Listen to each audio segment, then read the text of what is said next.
here are the open eyes of the Moai.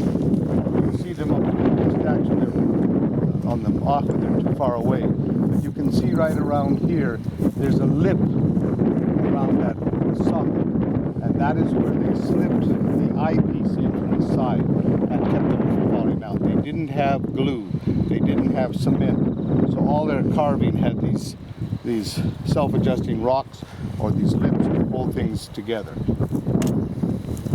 His head here is separated from the body. That, I believe, is because this was one of the events early in the warfare, before the priest had said, you just have to break the neck and the mana goes away. Here they're dragging the head far away so that the eyes can't tell the body what to do with the power. Over here on that rock, there's a number painted on there. That's painted by Father Sebastian, a Cappuccino monk. He did that in the 30s. He painted all the top knots and all the statue pieces to take an inventory in case they were taken away to museums.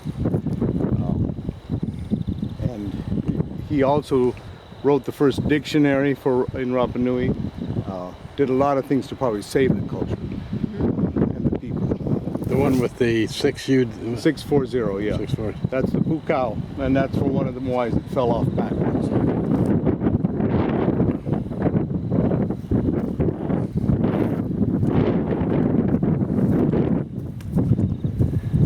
Well, I got to be honest. If we came here without you, I would have thought it was just a bunch of rocks. Seriously, I wouldn't be that impressed. But now hearing the stories, Yeah, we'll show you some more stories over here.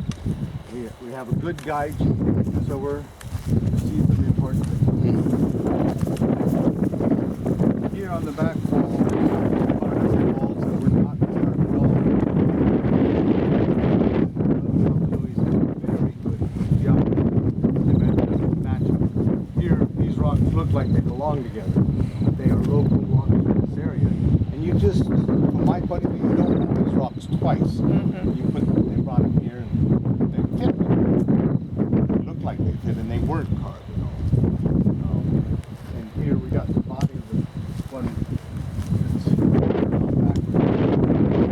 Here we got another big platform with strange things. It's not down, but every week one of these rocks is coming down. I don't know what they're doing.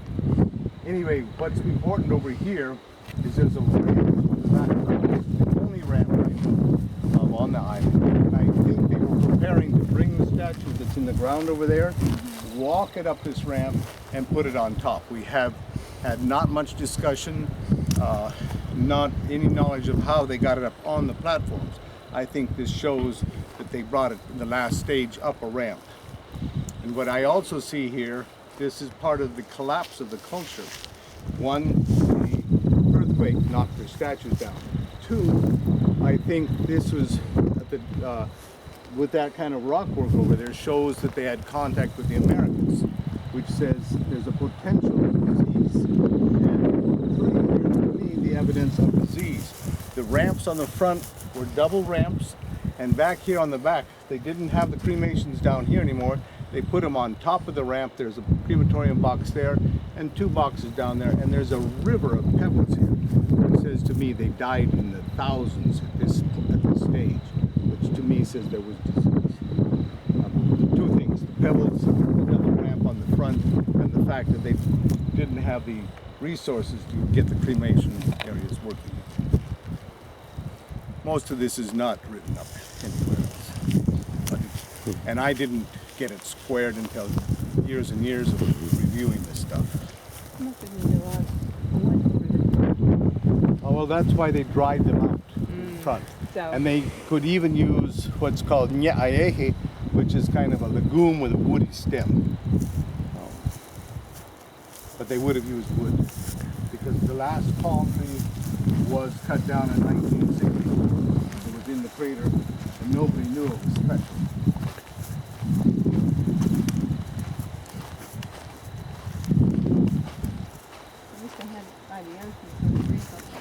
I mean, because you have to bring more bodies even if the others aren't ready. Yeah. And I think they ended up living amongst and under So they were used to the rotting smell.